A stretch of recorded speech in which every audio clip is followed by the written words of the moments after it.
You're watching KJRH TV 2, Tulsa. Live from KJRH in Tulsa, Sam Jones, Beth Ringel, meteorologist Gary Shore, and sports director Jerry Weber. This is Newscenter 2 at 6. Good evening, everyone. Trouble again at the K County Jail. Now, in the past, prisoners have escaped, but now the sheriff's office is burdened with... Besides the normal security checks like the ones you see behind me, they've taken other precautions. Lockers here are put out of the way of high traffic areas, so if a bomb ever goes off in one of them, it probably wouldn't injure some people. You have to get through 3 doors if you try to go through the ticket counters to get out onto the runway.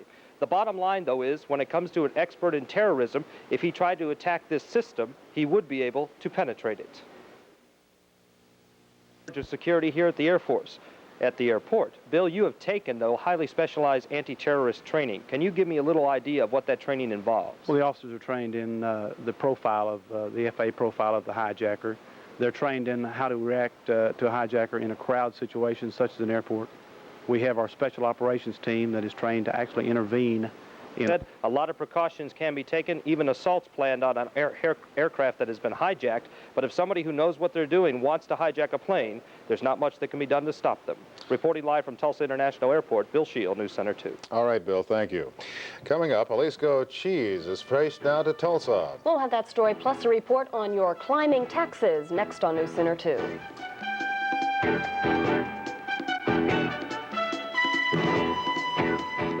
Places at the same time, just kind of on and off in a few spots, with many areas not getting any rain. These were some storms that were some very heavy ones early last spring. And as you can see, when we get scattered storms, they move through, but they don't affect any tremendous big area all at once, and they tend to move by fairly quickly. That looks like the pattern that's coming up as we head towards Friday night once again. 80 degrees out there now. No storms in sight for the moment. Thanks, Gary. Coming up in sports, the St. Louis Cardinals continue their climb in the National League East. But the threat of a player strike continues now. Todd Whitthorne is up next with that story.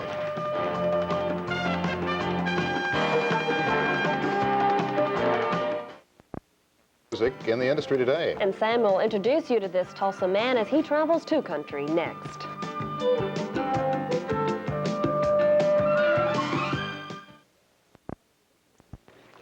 You know, this is a nation that prides itself on tradition, and tradition can come in all shapes and sizes. That's right, Beth.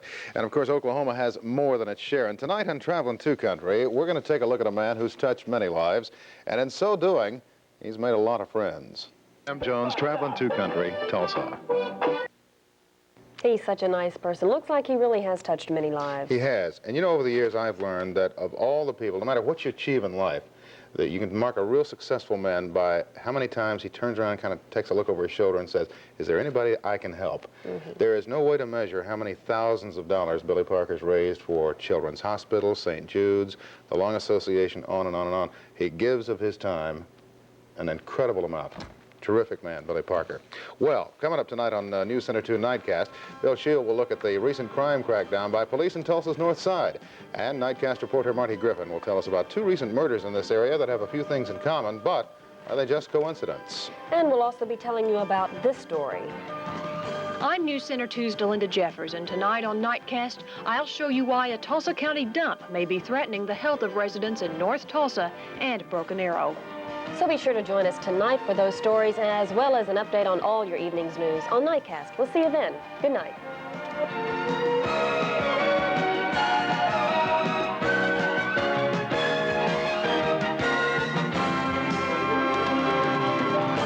If you have a consumer complaint or a problem we can help you with, call the Newscenter 2 troubleshooter at 742-NEWS.